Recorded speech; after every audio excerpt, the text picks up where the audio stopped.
Assalamualaikum warahmatullahi wabarakatuh.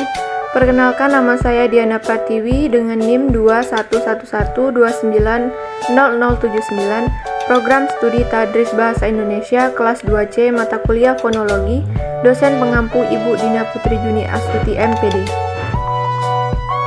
Di sini saya akan menjelaskan materi tentang prinsip penemuan fonem, meliputi fonem, alofon, distribusi komplementer, pasangan minimal, perubahan bunyi, asimilasi, disimilasi, metatesis, dan elipsi. 1. Fonem adalah bunyi bahasa yang berbeda atau mirip satu sama lain dalam sebuah penggunaan bahasa yang sama. Dalam ilmu bahasa, fonem itu ditulis di antara dua garis miring. Jadi dalam bahasa Indonesia, fonem P dan fonem B merupakan dua fonem yang kedua bunyi ini membedakan arti. 2. Alofon adalah varian pelafalan fonem berdasarkan posisi dalam kata.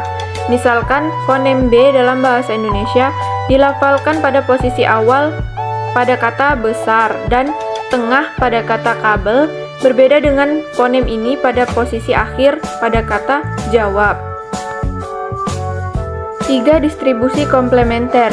Di lingkup fonologi, distribusi komplementer adalah distribusi fonem yang sifatnya tetap dan tidak menimbulkan perubahan makna.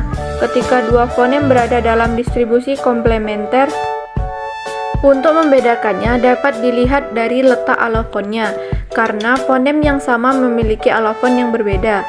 Dalam bahasa Inggris ada 3 sifat distribusi komplementer.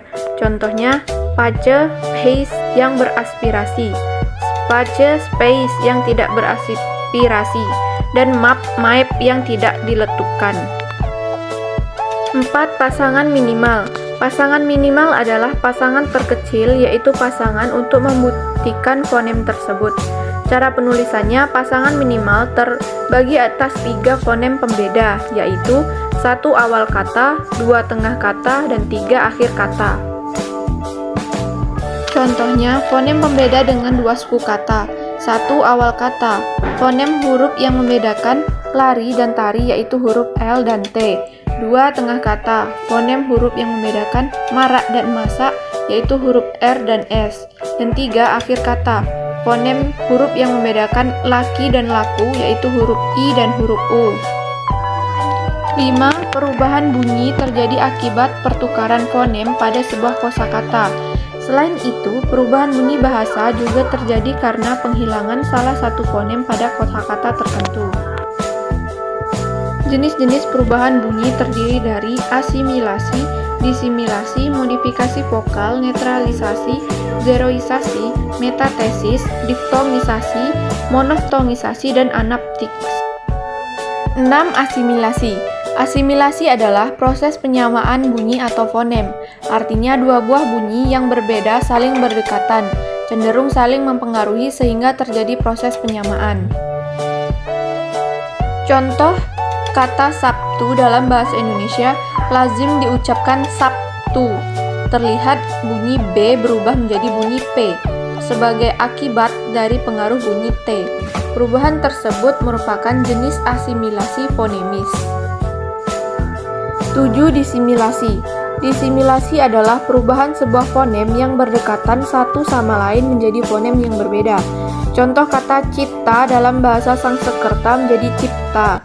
Dalam bahasa Indonesia, meskipun istilah cipta juga masih ada. 8. Metatesis, yaitu pertukaran letak fonem. Lebih jelasnya, metatesis adalah perubahan letak huruf, bunyi, atau suku kata dalam kata. Metatesis ini sering terjadi dalam proses penyerapan bahasa pada anak-anak. Dalam bahasa Indonesia, kata-kata yang mengalami metatesis ini tidak banyak, hanya beberapa kata saja. Misalnya, selain jalur ada kata lajur, selain kolar ada koral, selain berantas ada banteras. 9. Elipsi. Elipsi adalah majas yang menghilangkan sebagian kata-kata atau kalimatnya. Majas tersebut sering digunakan dalam karya sastra bentuk puisi. Penghilangan ini berfungsi agar kalimat lebih efektif dan lebih sopan. Contoh elipsi, kakak baru akan dari Jakarta nanti malam. Unsur predikat pulang, dalam kalimat tersebut dihilangkan.